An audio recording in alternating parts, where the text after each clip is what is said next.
Hukum harus dihormati dan ditegakkan.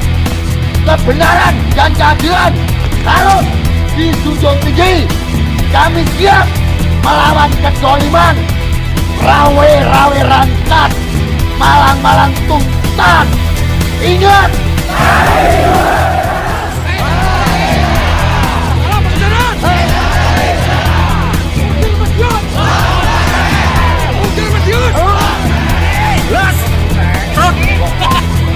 Los gak rewel.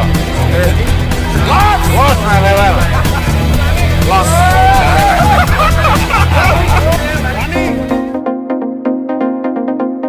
Menanggapi beredarnya berita di jaringan media Ermol di mana diberitakan Ketua Dewan Pertimbangannya jadi tersangka, PB IPSI kurang selektif, yang ditulis berdasar pernyataan yang disampaikan SD, kuasa hukum pelapor atas nama LS, Maka Sukriyanto, selaku anggota Lembaga Hukum dan Advokasi Persaudaraan Setia Hati Terate menanggapi dengan santai.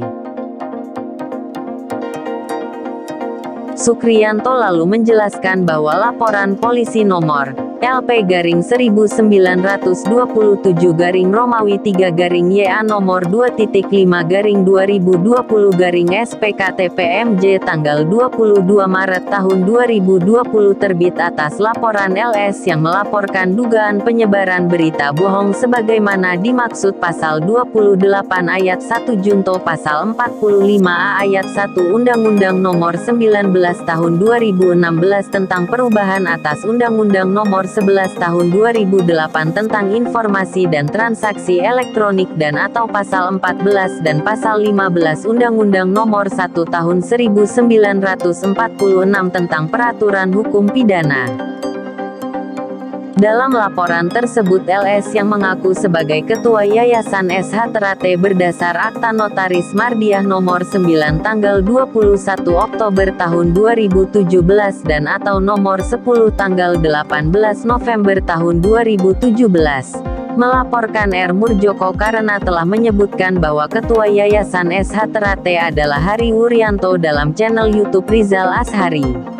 Sebagaimana diketahui saat itu kepengurusan Yayasan SH Terate masih dalam sengketa kepengurusan, sehingga seharusnya penyidik memperhatikan peraturan Mahkamah Agung nomor 1 tahun 1956 di mana dalam pasal 1 menyatakan, apabila pemeriksaan perkara pidana harus diputuskan hal adanya suatu hal perdata atas suatu barang atau tentang suatu hubungan hukum antara dua pihak tertentu, maka pemeriksaan perkara pidana dapat dipertangguhkan untuk menunggu suatu putusan pengadilan dalam pemeriksaan perkara perdata tentang adanya atau tidak adanya hak perdata itu. Dalam hal ini penyidik hilaf atau tergesa-gesa dalam menetapkan tersangka saat itu. Terlebih saat ini sengketa kepengurusan yayasan tersebut sudah diputus oleh Mahkamah Agung melalui putusan nomor 2689/PDT-2021 bahwa gugatan pembatalan perubahan kepengurusan Yayasan SH Terate ke LS dikabulkan, di mana artinya kepengurusan Yayasan SH Terate tetap dipegang Hari Wuryanto, sehingga pernyataan R. Murjoko benar adanya, tegas Sukriyanto. Dan pengesahan Kemenkumham RI atas perubahan Yayasan SH Terate kepada LS pun juga telah dibatalkan melalui putusan PT UN Jakarta dengan nomor perkara 25-G-2021-PT UN Jakarta. Tanda Sukriyanto lebih lanjut. Karena itulah penetapan tersangka kepada Kang Mas Murjoko adalah kehilafan penyidik yang sudah semestinya harus ditangguhkan, dievaluasi dan dihentikan demi hukum.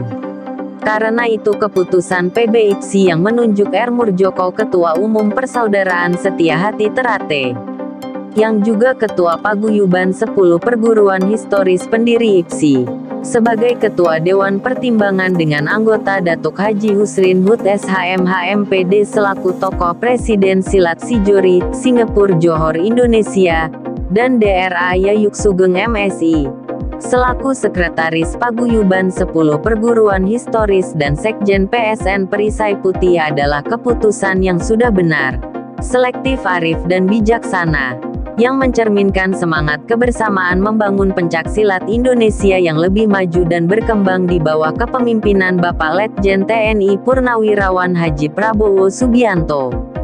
KJS TV melaporkan.